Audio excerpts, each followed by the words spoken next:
Bom dia, meus irmãos. Como é que vocês estão hoje? Espero que estejam todos bem, aproveitando esse momento de quarentena, né?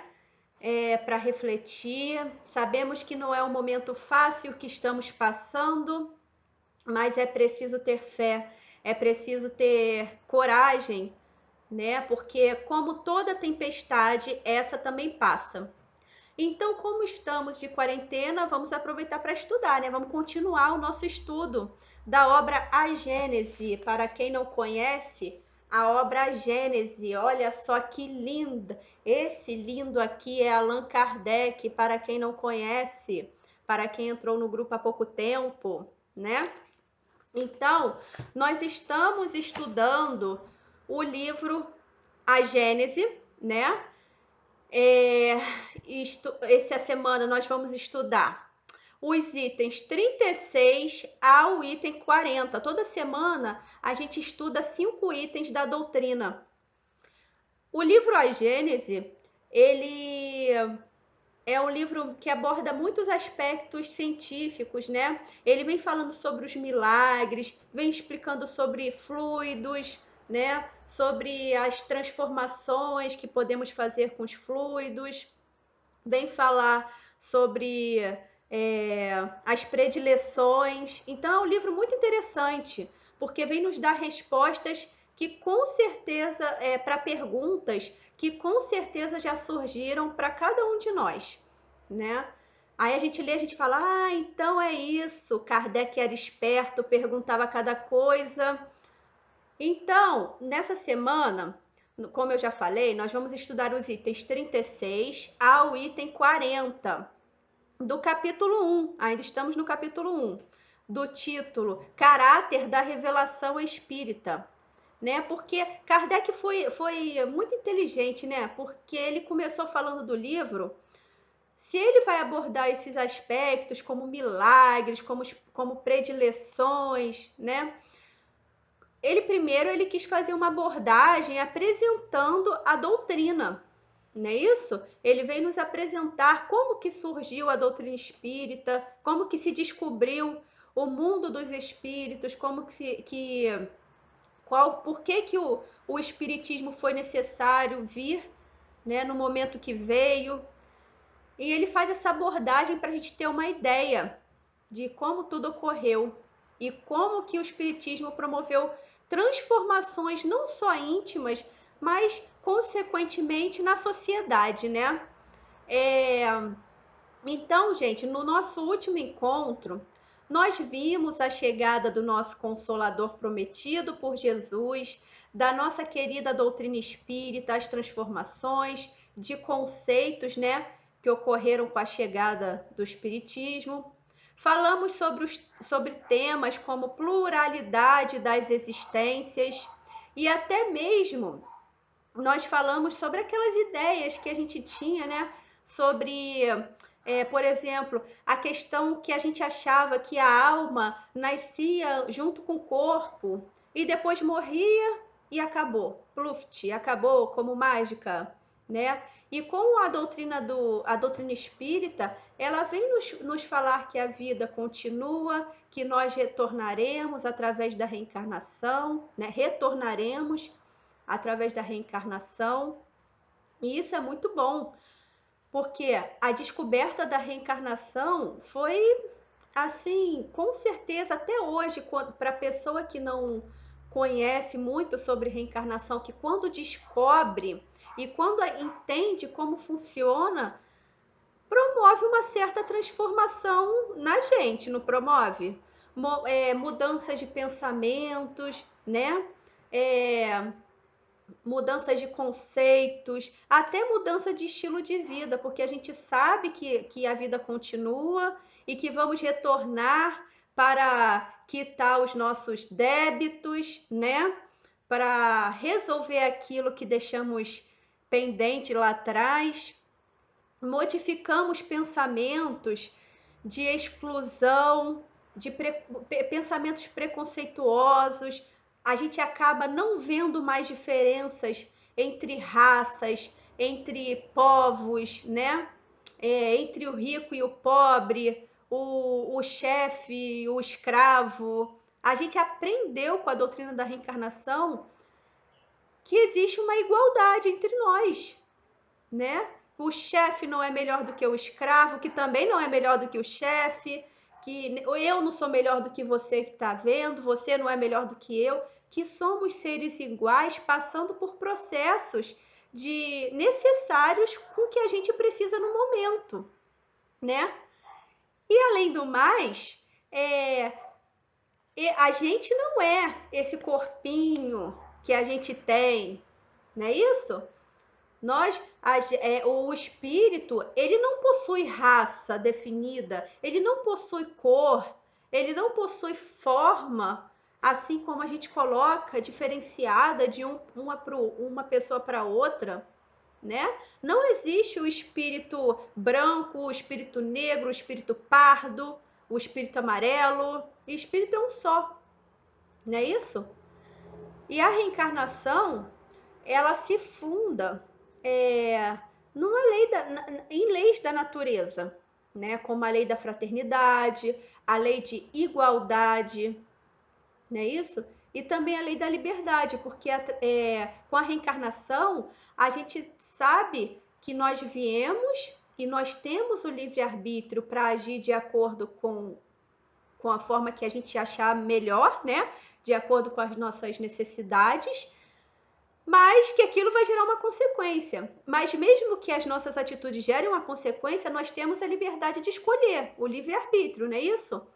Eu posso escolher ir por aquele caminho, mesmo sabendo que ele é perigoso, ou eu posso escolher por aquele caminho que eu sei que vai me dar mais vantagens. Mas depois eu tenho que saber que isso vai gerar consequências boas ou ruins. Nós vimos isso lá atrás, né?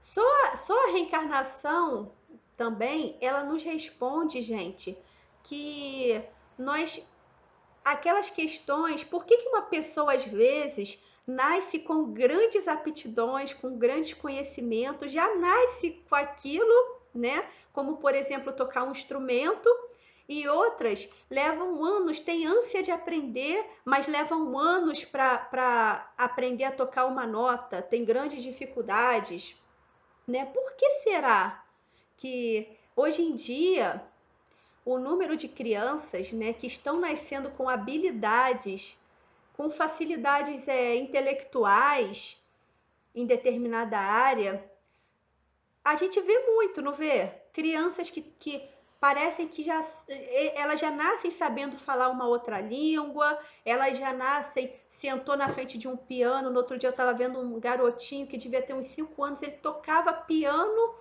que nem parecia Chopin, Mozart, né? Então por quê? Que essa criança com 5 anos vem sabendo isso tudo sem ninguém ter ensinado? E muitas vezes alguns de nós tomam uma surra e não conseguem aprender. Não é isso que acontece com a gente? Então, será que eles que são privilegiados, ou será que eles trazem aquilo com eles na bagagem? Será que eles não caminharam muito também, não treinaram muito para aprender? São esses pensamentos que a reencarnação trouxe para a gente raciocinar, né? Por que eles já nascem sabendo isso tudo? Não é isso? Eles já trazem na bagagem deles, nos conhecimentos. Eles não aprenderam aquilo de uma hora para outra como passe de mágica, né? Eles treinaram em outras vidas, eles praticaram aquilo, não foi de uma hora para outra, não. Da mesma forma, ocorre com aqueles que progrediram moralmente, né? Não é só a questão de aprender uma língua, aprender intelectualmente, né? A evolução intelectual, não é só isso. Tem aquelas pessoas que já vêm dotados de uma certa evolução moral. Nós vemos também casos de pessoas, crianças, que nascem em famílias totalmente desestruturadas, desequilibradas, né? Às vezes os pais são totalmente perdidos. Aquela criança vem, cresce, dando sempre uma aula de boa convivência para os pais ou para aqueles que vivem na mesma casa, né, no mesmo lar. Ou seja, aquela criança é melhor do que os pais? Não é. Mas o que ela traz com ela já são experiências de uma melhora íntima, de uma melhora moral, que é o objetivo da reencarnação, é proporcionar essa nossa evolução moral, né?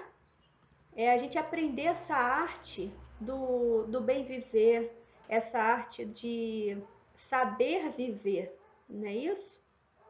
E não só o Espiritismo trouxe esse estudo da reencarnação, mas também trouxe para nós é, assuntos como, por exemplo, os fluidos, né? Hoje, para quem estuda os fluidos e a sua ação sobre a matéria, nós sabemos da sua importância, nós sabemos o porquê, qual é a origem dos fluidos, como que funciona a sua ação sobre a matéria, né? Aí veio a descoberta do perispírito, dos corpos espirituais, que não foi descoberto, que as pessoas fazem uma má condução disso, dizendo que o espiritismo criou o perispírito, o espiritismo criou os fluidos. E não é isso, a gente não pode levar por esse lado. O espiritismo não criou o perispírito, não criou a reencarnação, não criou os fluidos. O espiritismo trouxe a descoberta para a gente, como se fosse falar mesmo para a gente. Os espíritos trouxeram, ó, existe isso e isso, vocês vão passar por esse processo, né? Existem os fluidos que vocês podem manipular. Estou falando como os espíritos falariam para a gente, né? Então, eles vêm nos mostrar, o Espiritismo nos esclareceu referente a esses assuntos. O perispírito, por exemplo, já se suspeitava dele desde da antiguidade, né? Nós vemos nas escrituras de São Paulo também que ele designava como a alma, né?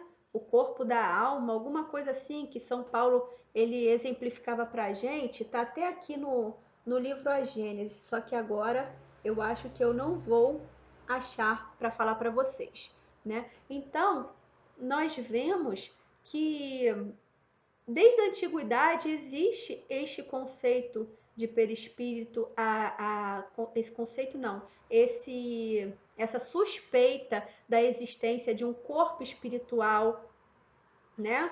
Então não foi o espiritismo que criou nem que inventou nada, não, tá, gente? Se vocês escutarem isso por aí, pode falar, espiritismo não inventou nada, não. Então, vamos lá.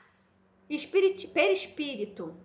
O perispírito é o corpo, o nosso corpo espiritual. Hoje sabemos que esse invólucro ele é o veículo de transmissão de pensamento, ele possui funções. Ele não está ali quietinho só porque é bonitinho para dar uma forma para o nosso corpo, mas ele serve como veículo de transmissão, de pensamento, né?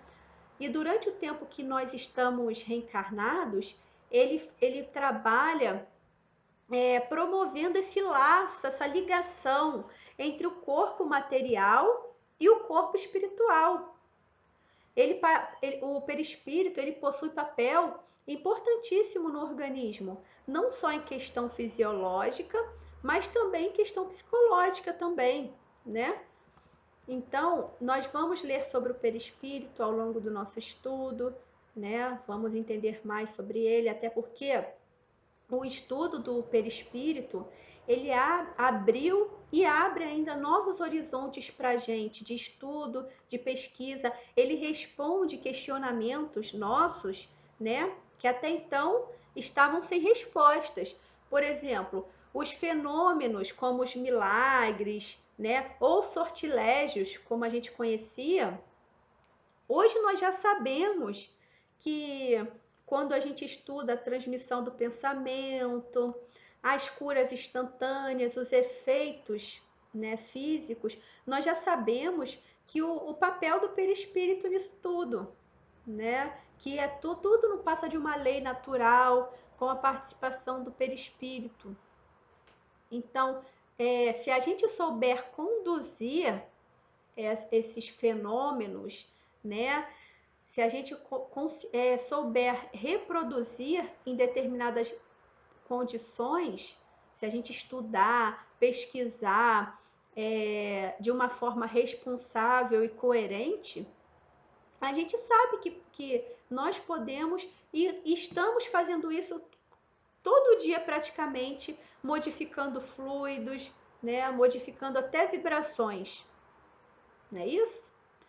Então, nós vemos, com a chegada do Espiritismo, né, com a descoberta espiritual, nós tínhamos uma visão de que tudo era maravilhoso, sobrenatural. Nossa, olha só, fulaninho foi curado por ciclaninho, gente.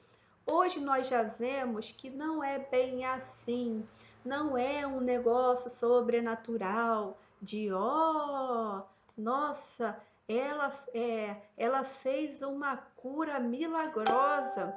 Nós vemos que não funciona desse tipo, que precisa de estudo, que precisa de responsabilidade, que precisa de precisa de esforço, tá? Então, não é brincadeira, né? Vocês, conforme a gente vai passando o nosso estudo, vocês vão ver como é maravilhoso estudar essa parte de fluidos, essa parte, como são produzidos os milagres, porque é fantástico. Aí aumenta a nossa responsabilidade, porque nós descobrimos que o tempo todo nós estamos modificando os fluidos, modificando o ambiente em que a gente compartilha com outras pessoas. Nós temos a capacidade de modificar para melhor ou para pior a situação de algum ambiente ou de alguma pessoa, porque nós temos tudo aqui, ó. Tá, tudo faz parte de uma lei natural que existe dentro de nós. Basta a gente saber utilizar, basta a gente saber as nossas responsabilidades diante disso. Então, como Jesus disse, né? Vós sois deuses, podeis fazer isso e muito mais. Então, nós podemos fazer isso e muito mais, ok? Então, essa é a mensagem de hoje. Eu vou botar o vídeo no grupo para vocês assistirem e depois a gente parte para o debate, tá bom? Fiquem com Deus, muito obrigada pela atenção de vocês e tenham um ótimo sábado. Ai, não esqueçam, não se deixem amedrontar pelo momento que a gente está passando. É um momento complicado, é um momento, é uma tempestade daquelas fortes, daquelas bem intensas, mas, como dizia Chico Xavier, isso também passa.